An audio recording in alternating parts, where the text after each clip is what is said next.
Hello दोस्तों, नमस्कार। मेरा नाम है दीपक, चैनल पे स्वागत है। तो आज बात करेंगे रशिया और उसके क्रूड ऑयल के बारे में। पिछले कई महीनों से रशिया इंडिया का सबसे बड़ा क्रूड ऑयल का सप्लायर बना हुआ है ना। लेकिन अभी कुछ ऐसा हुआ है कि इंडिया के एनर्जी सेक्टर में इससे बड़ी प्रॉब्लम आ सकती है। आपको याद होगा कि रशिया यूक्रेन वॉर के बाद से सभी वेस्टर्न कंट्रीज ने मिलकर रशिया पे खतरनाक सैंक्शंस लगा दिए थे और इनकी दो सबसे पावरफुल करेंसीज यानी डॉलर्स और यूरो, इन दोनों ही करेंसीज को रशिया के लिए जो पेमेंट्स होती हैं उनमें सैंक्शंस कर दिया गया था। यानी इनसे आप रशिया को पेमेंट नहीं कर सकते। सीधी सी बात, ये चीज इंडिया पे भी लागू हो गई कि इंडिया भी डॉलर्स या यूरो किसी में भी रशिया को पेमेंट नहीं कर सकता था क्रूड ऑयल के लिए। इसीलिए इंडिया ने लोकल करेंसी पेमेंट को ही यूज करना शुरू कर दिया। लेकिन उसके बाद क्या हुआ था कि यूरोप ने और वेस्टर्न कंट्रीज ने मिलकर रशियन क्रूड पे कैप लगा दिया था। इसका मतलब ये कि रशिया का क्रूड ऑयल एक फिक्स रेट पे ही बेचा जा सकता है, उससे महंगा उसे बेच ही नहीं सकते। जिस वजह से ना चाहते हुए भी रशिया को अपने क्रूड ऑयल के प्राइसेस को $60 पर बैरल ही रखना पड़ा। अच्छा,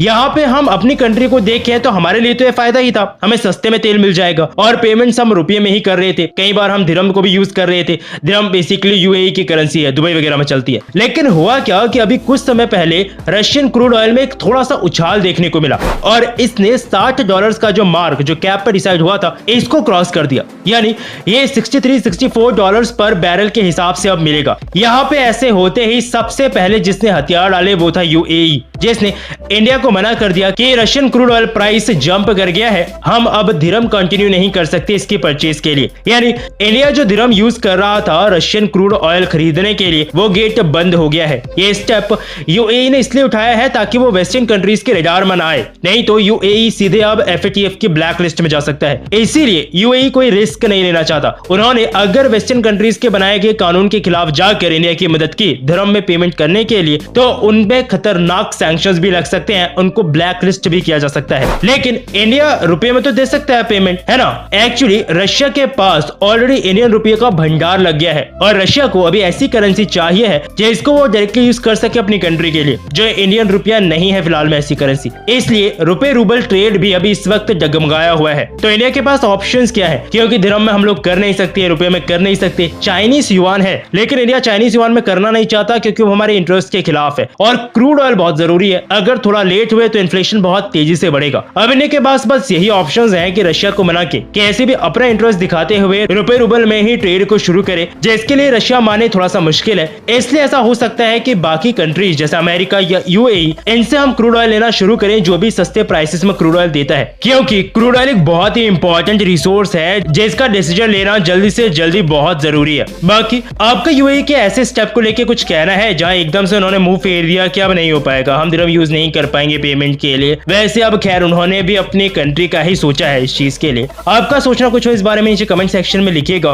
वीडियो में अभी के लिए यही अपडेट मुझे देना था। मिलूंगा नई वीडियो में नई अपडेट के साथ। जय हिंद।